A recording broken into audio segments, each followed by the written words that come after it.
kaya secara instan, orang ngelakuin babi ngepet gitu. Sekarang main apa sih istilahnya kayak trading saham dan sebagainya gitu kan, yang melibatkan masyarakat, tapi ternyata itu adalah program tipu-tipu gitu.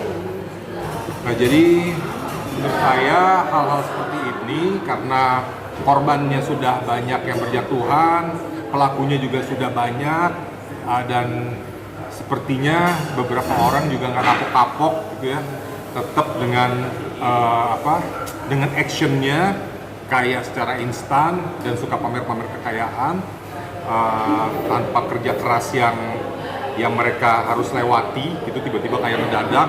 Memang itu satu hal yang aneh gitu ya, bukannya sirik, bukannya dengki, tapi kalau memang itu kaya dan didapat dari kerja keras, ya alhamdulillah gitu, bersyukur.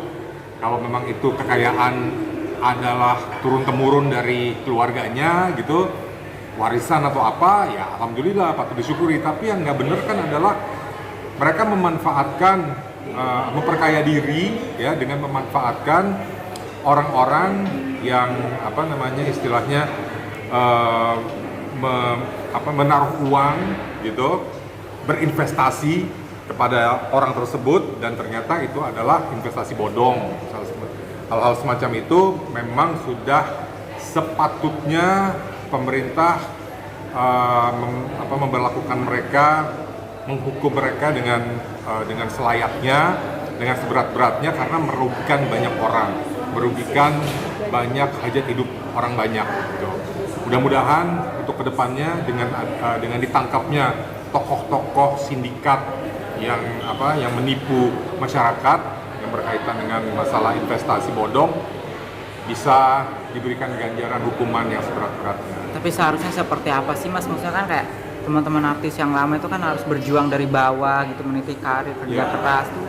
Ya itu yang benar, kalau emang kita mau kaya ya memang harus berjuang dari bawah ya, meniti karir dari nol sampai benar-benar akhirnya dapat status sultan, yaitu memang, atau crazy rich, memang itu adalah rezekinya dia gitu. Kan ada juga yang memang merintis dari nol, ya rezekinya segitu-segitu aja, ya disyukuri juga gitu. Ada juga yang memang dia dapat gelar crazy rich karena memang warisan dari keluarga gitu. Jadi memang macam-macam lah kekayaan itu bisa didapat. Tapi yang nggak benar adalah ketika lo dapat gelar sultan atau crazy rich tapi dengan menipu masyarakat gitu. Nah itu yang nggak benar. Jadi harus segera ditindak dan dihukum seberat-beratnya. Tapi harus berhati-hati nggak sih Mas? Maksudnya kan dia kan crazy rich, ada juga contohnya dia ngasih uang tapi kita itu tidak kenal sama sekali. Apakah itu pendapat Mas gimana? Kita harus lebih waspada kah, harus berhati-hati kah untuk menerima uang dari yang memberi itu, karena kan kita tidak kenal juga. Iya, apapun yang berkaitan dengan masalah keuangan, menurut saya saat ini memang jangan gampang tergiur ya gitu. Apalagi kalau mendapatkan uang dengan mudah, itu kita nggak tahu besoknya apa yang terjadi. Apakah kita nanti akan kena masalah hukum berkaitan dengan uang yang kita terima, kita nggak tahu. Karena saya pernah ngalamin hal seperti itu juga gitu, ikut-ikutan investasi dan ternyata investasi bodong, dan saya rugi lumayan lah gitu, akhirnya cuma bisa gigit jari ketika kita mau istilahnya menindaklanjut orang tersebut udah menghilang gitu, udah nggak bisa dihubungi, nomor telepon diganti dan sebagainya, ternyata KTP-nya pun KTP bodong. Jadi hal-hal seperti itu bisa terjadi. Jadi memang sekarang ini harus waspada kalau emang mau jadi orang kaya, crazy rich, sultan, apapun itu namanya, ya kerja keras ya, jangan pernah bermalas-malasan atau kawin sama orang kaya. Mas, Ayo lagi masuk. Mas, update mungkin kesibukan Mas Krisna sendiri gimana sih sekarang? Saya saat ini masih masih di dunia entertainment gitu ya, walaupun nggak seintens dulu, tapi masih ada beberapa program-program yang saya kerjakan gitu. Tapi stripping belum ada, makanya mungkin nggak terlalu terlihat di layar TV, tapi alhamdulillah masih ada lah beberapa yang saya kerjakan. Tapi pengen balik lagi main sinetron mungkin Mas? Kalau dibilang pengen balik, ya pengen-pengen aja sih, gitu. Karena itu kan dunia yang membesarkan saya, gitu. Saya dari awal karir memang udah jadi pemain sinetron dan udah jatuh cinta dengan dunia sinetron. Jadi kalaupun saya memang harus tetap di dunia sinetron, ya alhamdulillah. Tapi kan sekarang situasi lagi tidak memungkinkan selama masa pandemik ini untuk kita bukan kita ya, artinya untuk beberapa orang termasuk seperti saya ini yang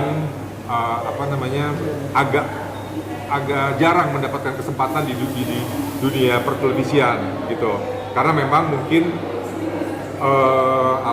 produksinya saat ini sedang tidak sebanyak dulu gitu. Tapi mungkin nanti kalau sudah pulih, produksi sudah sebanyak dulu, insya Allah bisa seaktif dulu lagi gitu.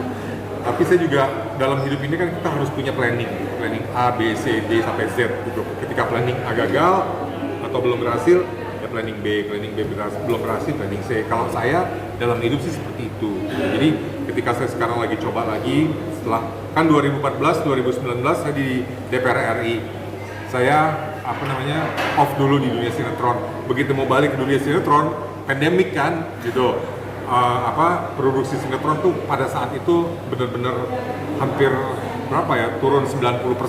Nah, jadi saya agak susah masuk ke dalam dunia sinetron lagi gitu. Sampai sekarang, tapi sekarang udah mendingan dibandingin yang 2 tahun yang lalu. Gitu.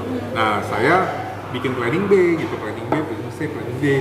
Ketika saya pada batas waktu tertentu planning A ini nggak berhasil dan cuman gitu-gitu aja atau stuck jalan di tempat, saya harus mulai dengan planning B atau planning C kayak gitu sih. Tapi kangen nggak sih Mas main di sinetron lagi? Saya kangen banget terutama main sinetron stripping ya, dimana kita berinteraksi dengan pemain yang sama setiap hari, dengan kru yang sama setiap hari, itu menjadikan kita mendapatkan saudara-saudara baru gitu dalam dunia entertainment, terutama dengan pemain-pemain muda yang sebelumnya nggak saya pernah kenal. Tiba-tiba sekarang saya harus bekerja sama dengan pemain-pemain muda, dan itu buat saya merupakan satu refreshment dalam dunia dalam pekerjaan saya dalam dunia acting. Tapi dalam waktu dekat ini sering ketemu sama teman-teman artis yang dulu-dulu mungkin satu sinetron, reunian gitu.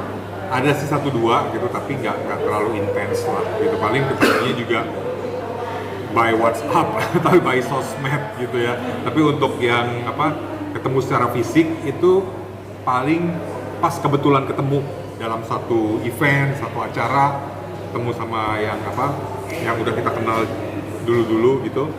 Dan itu reuni yang secara nggak sengaja. Itu beberapa kali terjadi.